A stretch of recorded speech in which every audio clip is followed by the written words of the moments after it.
Option trading ಮಾಡೋರಿಗೆ option Greeks ತಿಳ್ಕೊಳ್ಳೋದು ತುಂಬಾ ಇಂಪಾರ್ಟೆಂಟ್. ಅದರಲ್ಲೂ ನಿಮ್ಮ ಸ್ಟ್ರೈಕ್ ಪ್ರೈಸ್ ನ delta value. In case delta value 0.5 ಇದೆ ಅಂತ ಹೇಳಿದ್ರೆ ನಿಮಗೆ ಸ್ಪಾಟ್ ಪ್ರೈಸ್ ಅಲ್ಲಿ ಆಗೋ 2 ಪಾಯಿಂಟ್ಸ್ ಡಿಫರೆನ್ಸ್ ಗೆ ನಿಮ್ಮ ಆಪ್ಷನ್ಸ್ ಪ್ರೈಸ್ ಅಲ್ಲಿ 1 ರೂಪೀಸ್ ಡಿಫರೆನ್ಸ್ ಆಗುತ್ತೆ. ಇದು ನಿಮಗೆ ರಿಸ್ಕ್ ಮ್ಯಾನೇಜ್ಮೆಂಟ್ ಮಾಡಕ್ಕೆ ತುಂಬಾ ಹೆಲ್ಪ್ ಆಗುತ್ತೆ. ಯಾಕಂದ್ರೆ ಇಮ್ಯಾಜಿನ್ ಮಾಡ್ಕೊಳ್ಳಿ, ನಿಮ್ದು ಸ್ಪಾಟ್ ಪ್ರೈಸ್ ಅಲ್ಲಿ 30 ಪಾಯಿಂಟ್ಸ್ ನಿಮ್ದು ಎಸ್ ಎಲ್ ಇದೆ.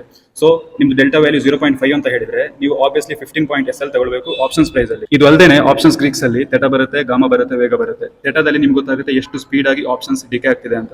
ಗಾಮಾದಲ್ಲಿ ಏನಂದ್ರೆ 0.05 ಗಾಮಾ ವ್ಯಾಲ್ಯೂ ಇದ್ರೆ ಅಷ್ಟು ಸ್ಪೀಡ್ ಆಗಿ ಡೆಲ್ಟಾ ಚೇಂಜ್ ಆಗುತ್ತೆ. ಆಮೇಲೆ ವೇಗ ಏನಂದ್ರೆ ಇಂಪ್ಲೈಡ್ ವ್ಯಾಲಿಟಿಲಿಟಿ, ಎಷ್ಟು ಸ್ಪೀಡ್ ಆಗಿ ನಿಮ್ದು ಆಪ್ಷನ್ಸ್ ಪ್ರೀಮಿಯಂ ವೇರಿಯೇಷನ್ಸ್ ಆಗ್ತಾ ಇದೆ ಅಂತ ಅರ್ಥ. ಸೊ ಆಪ್ಷನ್ಸ್ ಗ್ರೀಕ್ಸ್ ಗೊತ್ತಿಲ್ಲದೇನೆ ನೀವು ಆಪ್ಷನ್ ಟ್ರೇಡಿಂಗ್ ಮಾಡಕ್ ಹೋಗಬೇಡಿ, ಯಾಕಂದ್ರೆ ರಿಸ್ಕ್ ಅಲೈನ್ಮೆಂಟ್ ಪ್ರಾಪರ್ ಆಗಲ್ಲ. ಇನ್ನೊಂದೇನು ಅಂದ್ರೆ, ಸೊ ಯೂಶುವಲ್ ಏನ್ ಮಾಡ್ತಾರೆ ಅಂದ್ರೆ ಸ್ಪಾಟ್ ಪ್ರೈಸ್ ಅಲ್ಲಿ ಹೋಗ್ಬಿಟ್ಟು ಸ್ವಿಂಗ್ ಲೋನ್ ಐಡೆಂಟಿಫೈ ಮಾಡ್ತಾರೆ.